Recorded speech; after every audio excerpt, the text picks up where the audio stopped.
ஆண்டவராகிய இயேசு கிறிஸ்துவின் நாமத்தினாலே உங்கள் அனைவரையும் அன்போடு வாழ்த்துகிறேன். இந்த வியாழக்கிழமை காலையிலே நீங்கள் சுகமாய் இருக்கிறீர்கள் என்று நம்புகிறேன்.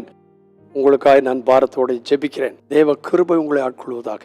கிருபையிலும் அவருடைய சத்தியத்திலும் சத்துவத்தின் வல்லமையிலும் நீங்கள் நாளுக்கு நாள் பெருகுவீர்களாக.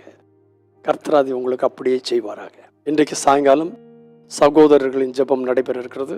ஒவ்வொரு நாளும் எண்ணிக்கை கூடி கொண்டு வர நம் சகோதரர்களாய் இணைந்து தேவனிடத்தில் வந்து ஜெபிக்கிற காரியங்களை அவர் நமக்கு வாய்க்கு செய்கிறார் என்பதை ஒவ்வொரு நாளிலும் நாம் சாட்சியாய் கேட்கிறோம். ஆகினாலே இதில் வந்து கலந்து கொள்ள எல்லா சகோதரர்களுக்கும், சபையின் சகோதரர்கள் அனைவருக்கும் அன்பான அழைப்பை நான் கொடுக்கிறேன். இன்றைக்கு யோபின் புஸ்தகம், ஒருவேளை நான் இந்த வசனத்தை இதற்கு முன்பும் நான் பேசியிருக்கலாம், ஆனால் திரும்ப நான் உங்களுக்கு வாசிக்கிறேன். மிகவும் சோர்ந்து போயிருக்கிற ஒரு நிலையில் யோபு என்கிற மனுஷன் காணப்படுகிறான். அவனுக்கு தினசரி அடிமேல் அடி விழுந்து கொண்டே இருக்கிறது. அதாவது சரீர பிரகாரமாய் தாக்கப்பட்டிருக்கிறான், எல்லாவற்றையும் இழந்து விட்டான். அதோடு அவனுடைய நண்பர்களும் எப்பா நீ இப்படி இருக்கிறதுக்கு இதுதான் காரணம்னு சொல்லி இல்லாதவற்றெல்லாம் குத்தி காண்பிக்கிறார்கள். இப்பொழுது அவனுடைய சரீரம் ரணமாயிருக்கிறது, மனம் ரணமாயிருக்கிறது, எண்ணங்கள் ரணமாயிருக்கிறது. என்ன செய்வதென்று அறியாத நிலையில தேவனை நோக்கி பார்க்கிறான். அப்படிப்பட்ட சூழ்நிலையில என்ன காண்கிறான் என்று கேட்டால் 8ஆம் வசனத்துல, இதோ நான் முன்னாக போகிறேன், அவரை தேடி போறேன், என்னுடைய வாழ்க்கையினுடைய இந்த கடினத்தை நிமித்தமாய் எங்கேயாலும் அவர் தென்பட மாட்டாரான்னு சொல்லி முன்னாலே போகிறேன். அவர் இல்ல, சரி பின்னாலதான் திரும்பி பார்ப்போமேன்னு சொல்லி பின்னால போய் பார்க்கிறேன். அங்கேயும் அவரை காணோம். இடது புறத்துல கிரியை செய்றாருன்னு எனக்கு தெரியுது, ஆனாலும் அவரை காண முடியல.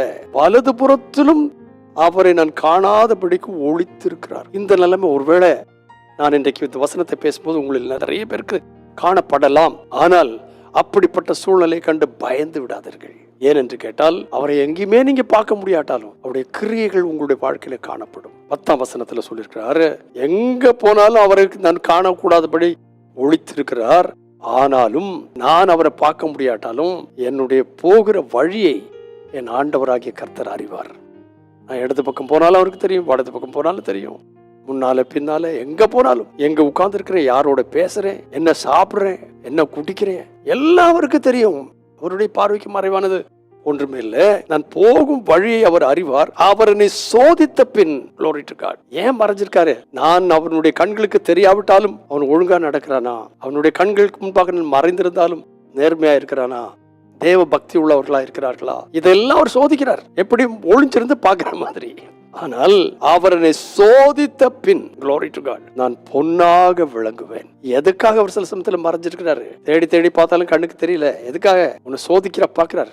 அந்த சோதனையில் நீ ஜெயம் பெறணும், நான் ஜெயம் பெறணும். அந்த சோதனைக்கு பிறகு நான் பொன்னாய் விளங்குவேன். இன்றைக்கு இதை கேட்கிற உங்களில் யாராலும், ஐயோ நான் எங்க பார்த்தாலும் அவர் காணமே தவிக்கிறீங்களா? பரவாயில்ல.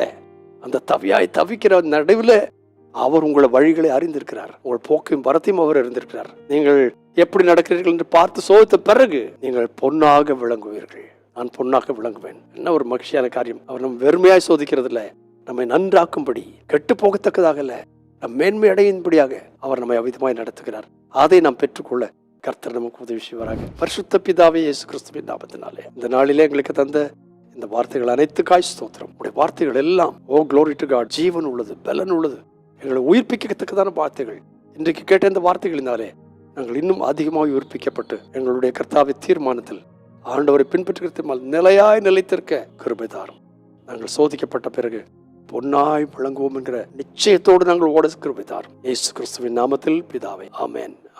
எதை பத்தியும் கவலைப்படாதீங்க, ஓடுங்க. கர்த்தர் உங்களோடு இருப்பார். நல்ல நித்த பொன்னாய் விளங்க கர்த்தர் செய்வார். God bless you abundantly today, again and again and again and again. Amen.